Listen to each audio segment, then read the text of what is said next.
ငါဒီငါဘဝကိုယ်ွယ်ရာဖြစ်ပြီအမေခေါ်ရမရှိရဲ့ဘဝမှာနေခဲ့သည်အဖေခေါ်ရမရှိရဲ့ဘဝမှာနေခဲ့သည်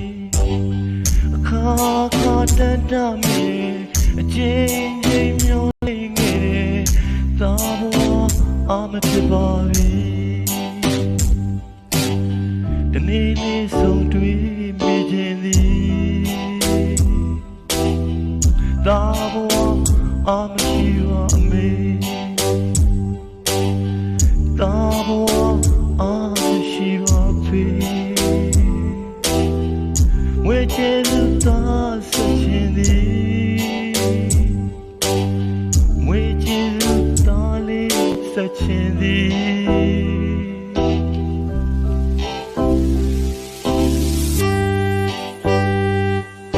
မေ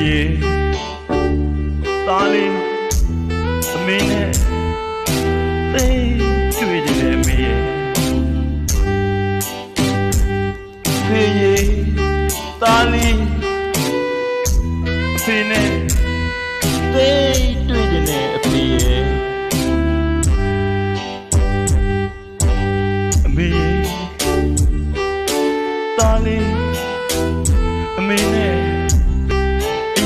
တွေ့တယ်မေရဲ့အဖေရဲ့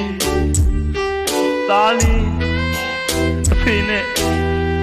ရန်တွေ့တယ်အဖေရဲ့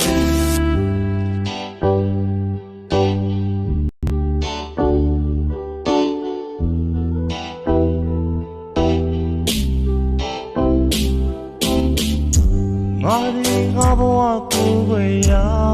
ဖြစ်သည်ငါဒီငါဘဝကိုယ်ွယ်ရာဖြစ်မည်ငါဒီငါဘဝကိုယ်ွယ်ရာဖြစ်သည်ငါဒီငါဘဝကိုယ်ွယ်ရာဖြစ်မည်အမေခေါ်ရမရှိတဲ့ဘဝမှာနေခဲ့သည်အဖေခေါ်ရမရှိတဲ့ဘဝမှာနေခဲ့သည်အခါခါတတ်တာမေအချင်းချင်းမျောလင်းခဲ့တယ်သာဘဝအားဖြစ်ပါပြီတနေ့နေ့ဆုံးတွေ့မြင်သည်သာဘဝအားမရှိပါမေသာဘဝအားမရှိပါဖေဝေချေသူသာဆက်ခြင်းသည်ဝေချေသူသာလေးဆက်ခြင်းသည်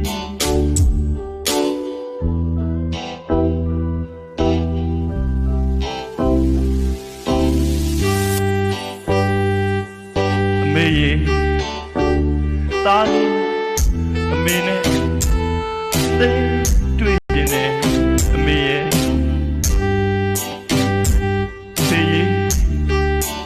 သားလေးအဖေနဲ့သိတွေ့တယ်အဖေရဲ့